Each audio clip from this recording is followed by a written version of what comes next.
Video ഓണത്തിനൊക്കെ ഒഴിച്ചുകൂടാൻ പറ്റുന്ന നല്ല അടിപൊളി ഒരു ഇഞ്ചിക്കറിയാണ് നമ്മൾ ഉണ്ടാക്കുന്നത്. അത് എങ്ങനെ പെട്ടെന്ന് നമുക്ക് തയ്യാറാക്കി എടുക്കാൻ നോക്കാം. അപ്പോൾ വീഡിയോ ഒന്ന് ലൈക്ക് ചെയ്ത് തന്നെ ആദ്യം കാണാൻ നോക്കുക. സബ്സ്ക്രൈബ് ചെയ്യാത്തവർ ഒന്ന് സബ്സ്ക്രൈബ് ചെയ്യുക, മറ്റുള്ളവർക്ക് ഷെയർ ചെയ്ത് കൊടുക്കുക. അപ്പോൾ എങ്ങനെ നമുക്ക് ഇഞ്ചിക്കറി റെഡിയാക്കി എടുക്കാൻ നോക്കാം. അപ്പോൾ അതിനായി ഒരു 200 ഗ്രാം ഇഞ്ചി എടുത്തിട്ടുണ്ട്. ഇനി ഇതിൻ്റെ തൊലിയൊക്കെ കളഞ്ഞ് നല്ല കഴുകി വൃത്തിയാക്കി ഇത് കട്ട് ചെയ്തെടുക്കണം. അപ്പോൾ ഇതിൻ്റെ തൊലിയൊക്കെ കളഞ്ഞ് നന്നായിട്ട് കഴുകി വൃത്തിയാക്കി എടുത്തിട്ടുണ്ട്. അപ്പോൾ ഇനി ഇതൊന്ന് നൈസാക്കിയിട്ട് കട്ട് ചെയ്തെടുക്കണം. അതെങ്ങനെയാണെന്നുള്ളത് കാണിച്ചു തരാം.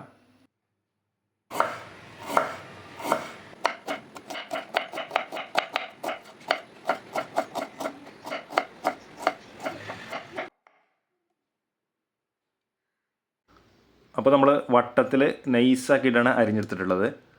വളരെ കനം കുറച്ചിട്ട് ഇതായത് ഈ ഒരു രൂപത്തിലാണ് നമ്മൾ കട്ട് ചെയ്തെടുത്തിട്ടുള്ളത്. കണ്ടോ, ഈ ഒരു രൂപത്തിൽ വേണം കേട്ടോ കട്ട് ചെയ്തെടുക്കാൻ.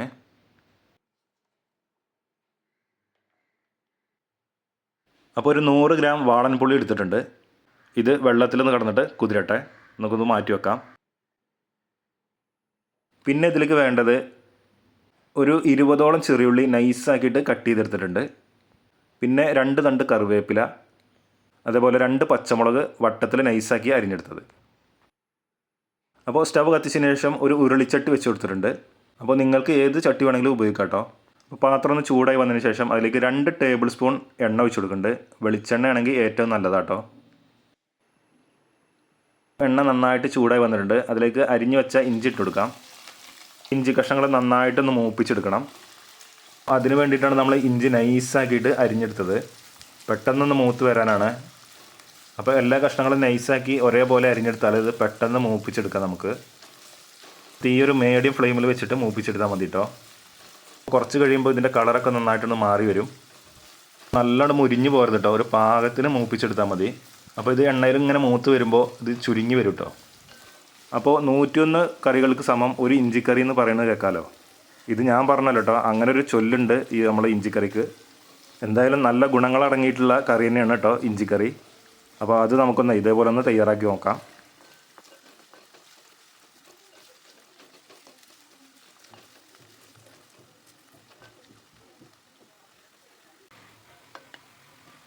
അപ്പോൾ ഈ ഒരു രൂപത്തിൽ ഇത് നന്നായിട്ട് മൂത്ത് വന്നിട്ടുണ്ട്. ഇനി ഈ ചട്ടിയിൽ നിന്ന് ഇത് പെട്ടെന്ന് നമുക്ക് കോരി മാറ്റാം.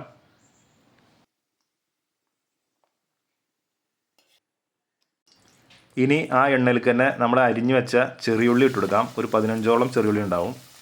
നമ്മൾ നൈസാക്കി അരിഞ്ഞെടുത്തതാണ്. ഇനി ഇത് ചെറുതായിട്ടൊന്ന് മൂപ്പിച്ചെടുക്കാം. ഉള്ളിയൊക്കെ ചെറുതായിട്ട് വാടി വന്നിട്ടുണ്ട്.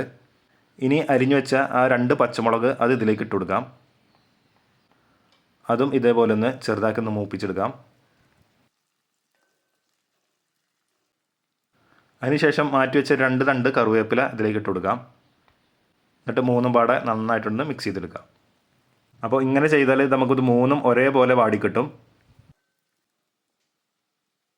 കരിഞ്ഞു പോരുത്, പ്രത്യേകം ശ്രദ്ധിക്കണം കേട്ടോ. അപ്പോൾ ഇതായിട്ടുണ്ട്. ഇനി ഇതിൽ നിന്ന് കോരി മാറ്റാം.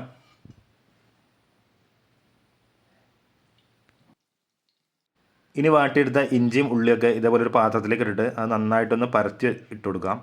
അപ്പോൾ ഇത് നന്നായിട്ടൊന്ന് ചൂടാറി കിട്ടണം നമുക്ക്. ഇനി നമ്മൾ ശർക്കര എടുത്തിട്ടുണ്ട്. ഇത് 1.5 അച്ചുണ്ടാവും കേട്ടോ. അപ്പോൾ ഇത് നമുക്കൊന്ന് പൊടിച്ചെടുക്കണം.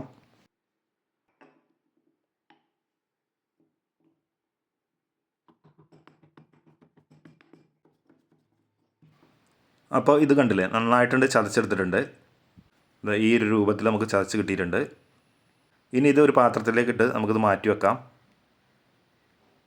പിന്നെ ഒരു ചെറിയ ജാർ എടുത്തിട്ടുണ്ട്. അപ്പോൾ നമ്മൾ മാറ്റി വെച്ച ഇഞ്ചിയും ഉള്ളിയൊക്കെ ഇതിലേക്ക് ഇട്ട് കൊടുക്കാം. അപ്പോൾ നന്നായിട്ട് ചൂടാറിയിട്ടുണ്ട്, നല്ല ക്രിസ്പി പോലെ ആയിട്ടുണ്ട് കേട്ടോ. ഇനി ഇത് ഇതിലേക്ക് ഇട്ടിട്ടൊന്ന് നന്നായിട്ടൊന്ന് പൊടിച്ചെടുക്കാം.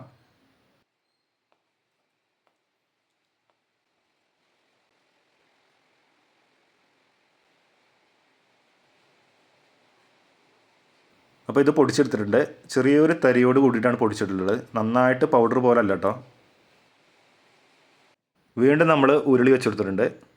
അപ്പോൾ ഉള്ളിയൊക്കെ വാട്ടിയെടുത്ത ആ എണ്ണ തന്നെയാണിത്. അപ്പോൾ എണ്ണ ചൂടായി വന്നാൽ ഇതിലേക്ക് കടുക് ഇട്ട് കൊടുക്കാം. 1 ടീസ്പൂൺ കടുക് ഇട്ട് കൊടുക്കണ്ടേ. അപ്പോൾ കടുകൊന്ന് പൊട്ടി വന്നാൽ അതിലേക്ക് 1 തണ്ട് കറിവേപ്പില ഇട്ട് കൊടുക്കാം. അപ്പോൾ ഇതൊന്ന് മൂത്ത് കഴിഞ്ഞാൽ നമുക്ക് തീയൊന്ന് ഓഫാക്കി വെക്കാം. അപ്പോൾ തീ നമ്മൾ ഓഫാക്കി വെച്ചു. ഇനി ഇതിലേക്ക് 1.5 ടീസ്പൂൺ മുളക് പൊടി ഇട്ട് കൊടുക്കാം. അപ്പോൾ ഇത് കാശ്മീരി മുളക് പൊടിയാണ്. അപ്പോൾ നല്ലൊരു കളർ കിട്ടാൻ വേണ്ടിയിട്ട് ചേർത്തുന്നുള്ളൂ. സാധാ മുളക് പൊടിയും ചേർക്കാം കേട്ടോ. പിന്നെ ഇതിലേക്ക് 1 ടീസ്പൂൺ മല്ലിപ്പൊടി ഇട്ട് കൊടുക്കാം, ഒരു 1/2 ടീസ്പൂൺ ഉലുവാപ്പൊടി ഇട്ട് കൊടുക്കാം, ഒരു 1/4 ടീസ്പൂൺ കായപ്പൊടി ഇട്ട് കൊടുക്കാം, പിന്നെ ഒരു നുള്ള് മഞ്ഞൾപ്പൊടി ഇട്ട് കൊടുക്കാം. ഇനി ഇതെല്ലാം പാടെ ഒന്നിങ്ങോട്ട് വഴറ്റിയെടുക്കാം. അപ്പോൾ ഇത് അടി കട്ടിയുള്ള ഉരുളി ആയതുകൊണ്ട് തീ ഓഫാക്കിയിട്ടും അത്യാവശ്യം ചെറിയ ചൂടുണ്ട് കേട്ടോ. ആ ചൂടിൽ തന്നെ ഇതൊന്നും മൂപ്പിച്ചെടുക്കാം. അപ്പോൾ നിങ്ങളുടെ പാത്രത്തിൽ ചൂടില്ലാന്നുണ്ടെങ്കിൽ തീ ഒരു ലോ ഫ്ലെയിമിൽ ഇതേപോലെ വെച്ചിട്ടൊന്ന് ചൂടാക്കി എടുത്താൽ മതി. പിന്നെ കരിഞ്ഞു പോകരുത് കേട്ടോ, കരിഞ്ഞു പോകാതെ ടേസ്റ്റ് ആകെ മാറിപ്പോവും. അപ്പോൾ ഇതായിട്ടുണ്ട്. ഇനി നമുക്ക് തീ കത്തിച്ചിട്ട് ലോ ഫ്ലെയിമിൽ വെച്ച് കൊടുക്കാം. ഇനി ഇതിലേക്ക് നേരത്തെ വെള്ളത്തിലിട്ട് വെച്ച പുളി പിഴിഞ്ഞെടുത്തിട്ട് നമുക്കിതിലേക്ക് ഒഴിച്ചു കൊടുക്കാം. ഒരു 1/2 കപ്പ് വെള്ളം ഉണ്ടാവും കേട്ടോ ഇത്. ഇനി ഇത് ഒന്ന് മിക്സ് ചെയ്ത് കൊടുക്കുക. ഇനി ഇതിലേക്ക് ഒരു 1/2 കപ്പ് ചൂടുവെള്ളം കൂടി ഒഴിച്ചു കൊടുക്കുന്നുണ്ട്. അതിനുശേഷം ആവശ്യത്തിന് ഉപ്പിട്ട് കൊടുക്കാം. ഒരു 1.5 ടീസ്പൂൺ ഉപ്പിട്ട് കൊടുത്തിട്ടുണ്ട്. ഇനി തീ ഒരു മീഡിയം ഫ്ലെയിമിൽ വെച്ചതിന് ശേഷം ഇത് നന്നായിട്ടൊന്ന് തിളപ്പിച്ചെടുക്കുക. അത് അപ്പോൾ നന്നായിട്ട് തിളച്ച് വന്നിട്ടുണ്ട്. അതിലേക്ക് നമ്മൾ പൊടിച്ചെടുത്ത ഇഞ്ചി ഉള്ളിയൊക്കെ ഉണ്ടല്ലോ, അത് ഇതിലേക്ക് ഇട്ട് കൊടുക്കാം. എന്നിട്ട് ഇതേപോലെ നന്നായിട്ടൊന്ന് മിക്സ് ചെയ്ത് കൊടുക്കാം. നന്നായിട്ട് മിക്സ് ആയിക്കോട്ടെ.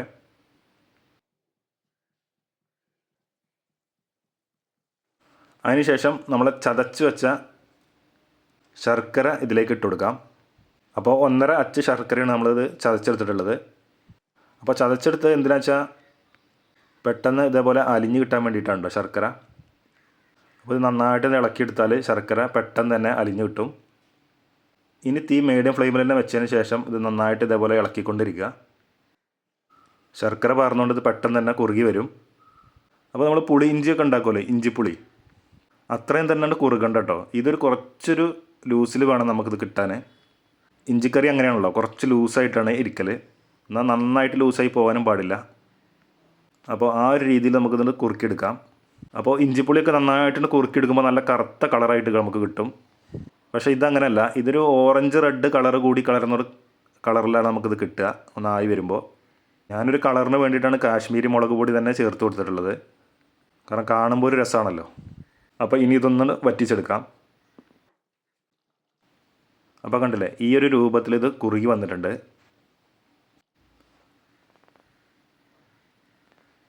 കണ്ടോ? അപ്പോൾ ഇത്രയല്ല, ഒന്നുകൂടി കുറുകാനുണ്ടേ. അപ്പോൾ ഇത് വാങ്ങി വെച്ച് ഒരു 5-10 മിനിറ്റോ ഇരിക്കുമ്പോൾ തന്നെ ഒന്നും കൂടെ ഒന്ന് നന്നായിട്ടൊന്ന് കുറുകി കിട്ടും. അപ്പോൾ ഇങ്ങനെ ഉണ്ടാക്കിയെടുത്താൽ നല്ല രുചിയിൽ നമുക്ക് ഇഞ്ചിക്കറി കിട്ടും കേട്ടോ.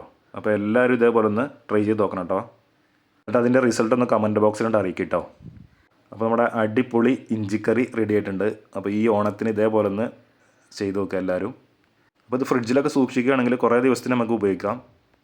അപ്പോൾ നല്ല ഇഞ്ചിക്കറി റെഡി ആയിട്ടുണ്ട് കേട്ടോ.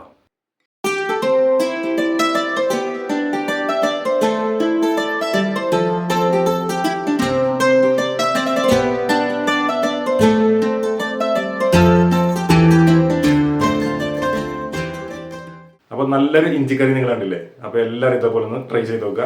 അപ്പോൾ വീഡിയോ ഇഷ്ടമായാലും ഒന്ന് ലൈക്ക് ചെയ്യുക, ഷെയർ ചെയ്യുക, കമൻറ്റ് ചെയ്യുക. അതേപോലെ സബ്സ്ക്രൈബ് ചെയ്യാത്തവരൊന്ന് സബ്സ്ക്രൈബ് ചെയ്യുക, മറ്റുള്ളവർക്ക് ഷെയർ ചെയ്ത് കൊടുക്കുക. ഇനി പുതിയൊരു വീഡിയോ ആയിട്ട് വീണ്ടും കാണാം.